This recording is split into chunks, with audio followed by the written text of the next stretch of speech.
Hello, this is Matt on the Moon Lambo channel, and I can't believe we're talking about this in 2020, damn it. I'm going to retract that. 2020 is the biggest dumpster fire of a freaking year in the history of mankind. So of course we're talking about this. And what is it that I'm referencing? It's the article that's on your screen right now from the Daily Hodl, which is titled as follows. There's a strong case that Ethereum and XRP are securities, according to leader of Biden's financial policy transition team. Oh boy, lots to unpack here. Excuse me. Holy hell. And I'm also going to cover this piece. Unrelated, but interesting nonetheless. If we're going to talk about threats, let's talk about threats. Also from the Daily Hodl. Bitcoin millionaire Michael Saylor addresses threat of quantum computing. Says some people are paralyzed in fear. And it is worth being aware of this, but I am not among those that are afraid of it. Not specifically for crypto, anyway. To me, that doesn't make a whole bunch of rational sense, and we'll get into why. But before we go any further, ladies and gentlemen, boys and girls, if you would please, ever so delicately, just a little love tap on that like button. I would definitely appreciate the support. And also, go ahead and subscribe to the Moon Lambo channel, because if you do, we can be friends. Maybe even best friends. I don't want to get ahead of us. I don't know, I get all excited just thinking about it. I don't want to get ahead of myself. Cart before the horse. That's the wrong order. You need a verse vice of that. A shout out to Poochie for sending this first piece to me about Ethereum and XRP potentially, or there being a strong case that Ethereum and XRP are securities. And so there was this piece. I'm not going to read this piece, but here's the headline from a couple days ago from CoinDesk. Biden confirms crypto-savvy Gary Gensler will lead financial policy transition team. And again, don't really want to run through it. He does indeed, I'll say this, he seems to be more well-versed on crypto, and actually, to be honest with you, specifically the use case of XRP than I would have guessed. And I'm just going to be real with you here. Let me go to, where is this? I think it was down here. Yeah, here we go. There's this video. Oh, actually, I might as well give a shout out to the Rock XRP, is another individual that sent this same Daily Hodl piece to me. But there is this video, and I'm not going to play this here. It's playing silently in the background right now.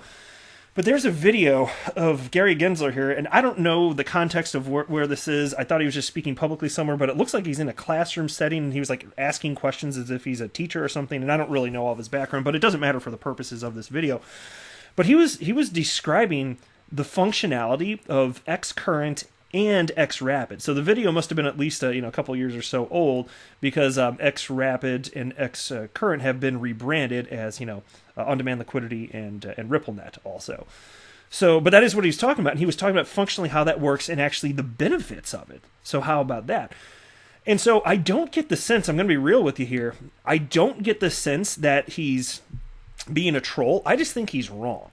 And here's what I'm going to do in this video, because I don't believe for a moment that XRP is a security, but I'm going to give as strong an argument as I can against what I actually believe, because I think it's worthwhile to engage in critical thinking. I also think it's fun here, and it's worthwhile just so that we avail ourselves of opinions from all sides. Basically, 'cause here's the thing: I hold XRP, and if you're listening to this, I'm willing to bet that you do too.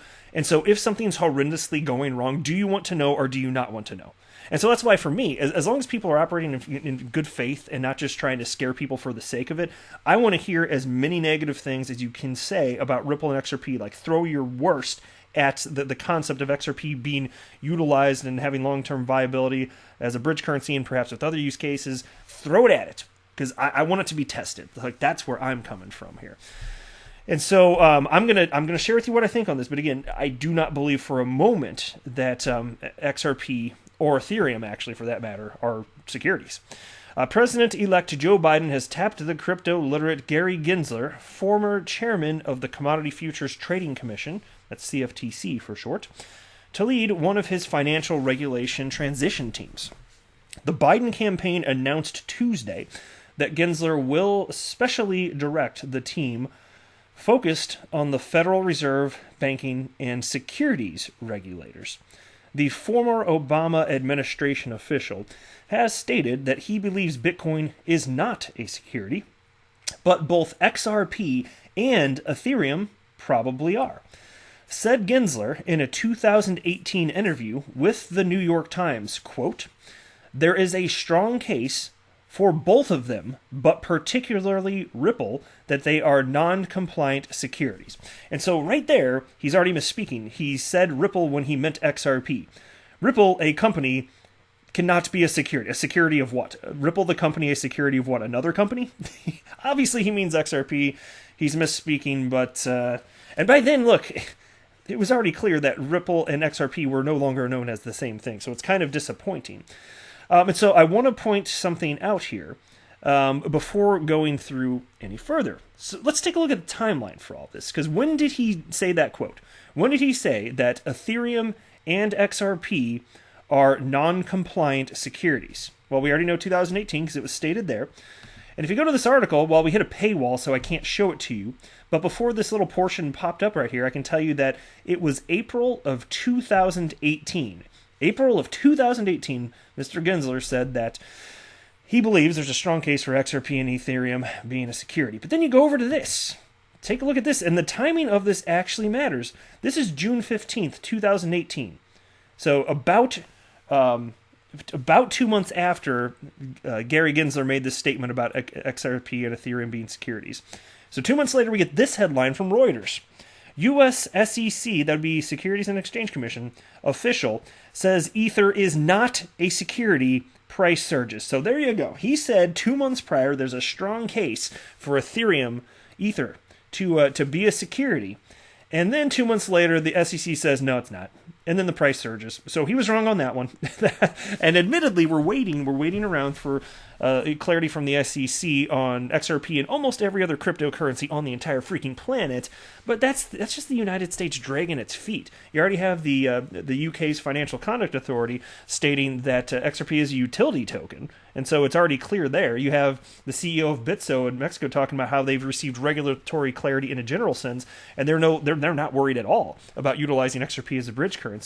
And there's somebody else that said the same thing effectively for Japan. They feel like I can't remember who the individual was, but they said that they feel like they've had clarity in a general sense since like 2017. So it's really more so the case that the United States is just dragging its feet behind, right? So he's wrong about ETH. We already know that. He's going to be found to be wrong about XRP as well, but let's continue with the article. Gensler, who previously worked as an executive at Goldman Sachs, said that Ethereum could be classified as such because the first ETH tokens were sold before the Ethereum Foundation's network was functional. However, he also noted that Ethereum had become more decentralized over time, giving the asset potential to avoid the security classification. XRP, on the other hand, is more likely to be categorized as a security because a high percentage of the asset is owned by Ripple, the former CFTC chairman says. Gensler also said, Bitcoin and other cryptocurrencies have led to healthy debates about central bank digital currencies. And so here's where I'm coming from. I know it's easy to want to go into attack mode when somebody's saying something bad about something that you care about. I get it, but let's not do that. Let's just be critical thinkers here. I don't get the sense from the way he's wording this stuff that he has something out. He doesn't have some sort of beef to squash with Ripple or XRP. Like I don't think he in his heart has some sort of problem. I think he's just sharing his honest, genuine opinion, and I just think he's wrong. And sometimes it's just as simple as that. I don't think he has I just genuinely don't get the sense that it matters to him, right? And so consider this. And I think the idea of Ethereum potentially having been a security in the past and not being today. I also heard, I believe it was Jay Clayton say basically the same damn thing. I can't remember if it was a year and a half ago, whatever the hell it's been, but there was an interview, and I remember it fairly vividly in my mind, and it's talking about how, Ether, Bitcoin, Ether, not securities, but maybe ETH was at some point in the past, and it has to do with, and it's so interesting because you don't have this with any other asset on the planet. But it's this idea of an asset that can go from centralized to decentralized and vice versa. Like technologically, we've never had anything like that before. It doesn't exist in the wild. So this is a brand new thing for the SEC and governments around the world, frankly, to contend with. And so I have some sympathy in that regard. I still think the United States is taking too long on this front, but whatever. And so here's the strongest case that could be made for XRP having in the past been a security. I'm not making a statement that it was a security. I'm just playing a little bit of devil's avocado, if you will. Okay, a little devil's avocado.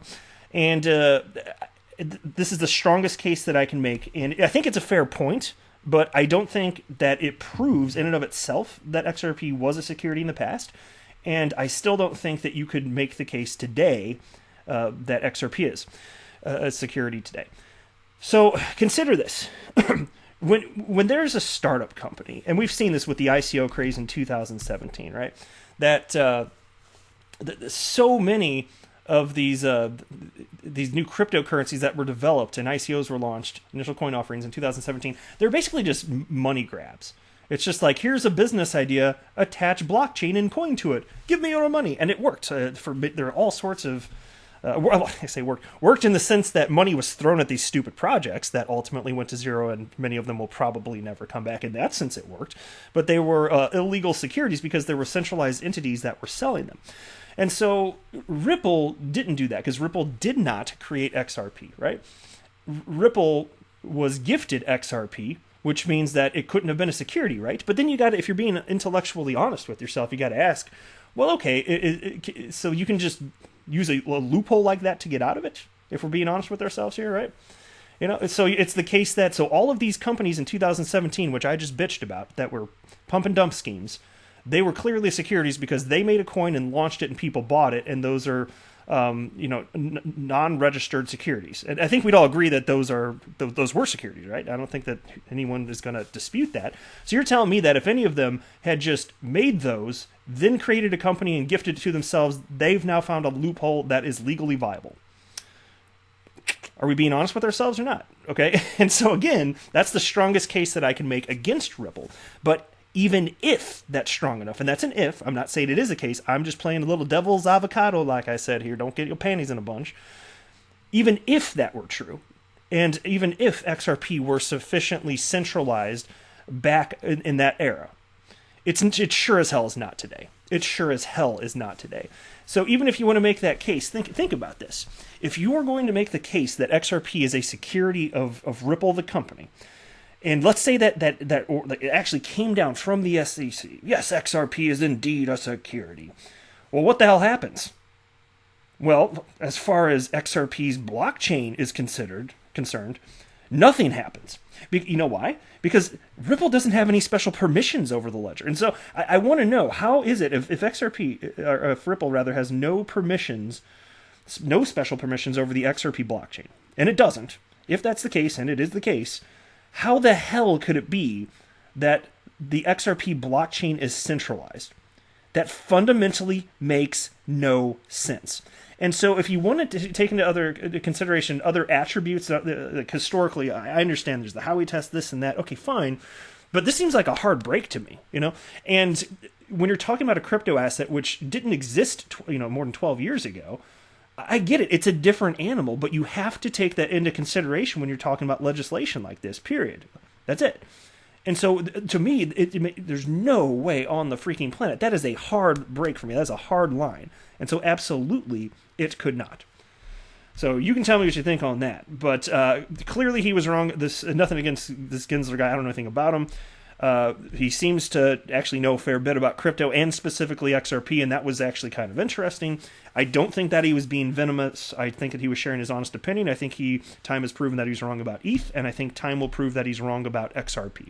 That's where I stand on that, but I would love to hear what you think about it.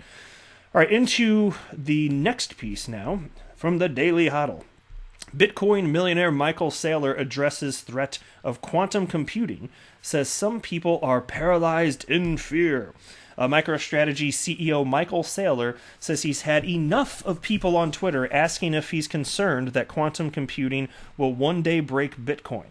In a new interview with analyst and investor Scott Melker, Saylor says anyone who builds a machine that can crack the cryptographic algorithms keeping the internet secure will have other things to think about aside from Bitcoin.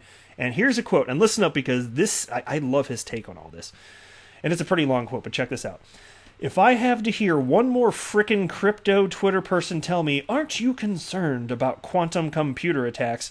You guys, you're going to sit and hide in your basement shivering, never making any decisions, never taking any investment choice because you're afraid of a quantum computer theoretical attack? Let me tell you what I think when I hear those things. If some dude ever does invent the all-powerful quantum computer that can crack anything, they have the option to start a war, topple a government, destroy and kill anybody or anything, take anything they want from anybody they want. You think they're really going to bother to try to take 0.1% of the wealth in the world when they could have the other 99.9%? And by the way, why would I bother to take the $250 trillion of assets when I could just murder everybody or control everything or make myself God?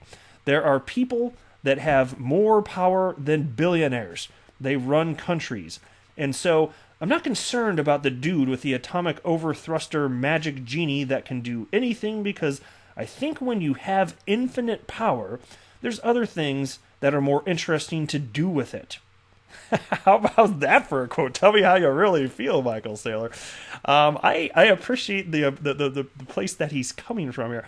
And indeed, the other stuff that you own, it would all be in threat as well. And you find you can make an argument that by the time this all happens, it's going to be the asset class would be worth a whole lot more than 0.1%. But look, if this actually falls apart, we're going to have bigger freaking problems than just our crypto assets and who's stealing them from us. And so, I just... It doesn't. And here's the other thing. Actually, let me just say this. I don't want to just sit there and repeat everything that he just said. But on top of all this, there can be a fix potentially. Like, people are working on this quantum computing to combat quantum computing effectively. But here's another quote. Let me read this first. This is part of the article now. Saylor says people looking to invest in any company in the world could sit around worrying about the threat of quantum computing and they would never make any money. And here's another quote. Of course, no one who is a shareholder of Amazon or Facebook or Google gets up in the morning and says, oh my God, I have to sell my Apple stock because someone might invent a quantum computer. Exactly. All of this would be a threat. It's not just crypto. It's easy to just think of crypto because crypto's in the name. Cryptographically secure. Got it. But every aspect of our lives is cryptographically secure in theory anyway, right? But here's the rest of his quote. If you had a quantum computer, do you realize you could crash the Facebook network? Do you realize you could hijack the Facebook network? Do you realize you could hijack Donald Trump's Twitter account and declare war on the Russian Empire and launch nuclear missiles? That's a lot of stuff you could do. The bottom line is, there are people paralyzed in fear, and then there are others that engage in creative mental gymnastics to conceptualize some snarky comment to keep you from doing some common sense thing. So there you go. I just found it fascinating. So while we're talking about the world ending because of XRP being a security, how about the whole crypto asset class going to zero because quantum computing? I'm not worried about any of it. I personally am not the least bit worried. It's worth thinking through all of this, and that's why I'm happy to cover it, and it's interesting. But am I concerned about any of this? No. No, sir, madam, not a bit. But that is it for this video. I am not a financial advisor. Do not buy or sell anything because of anything that I say or write. That would be a very, very, very bad idea. Until next time, to the moon, Lambo!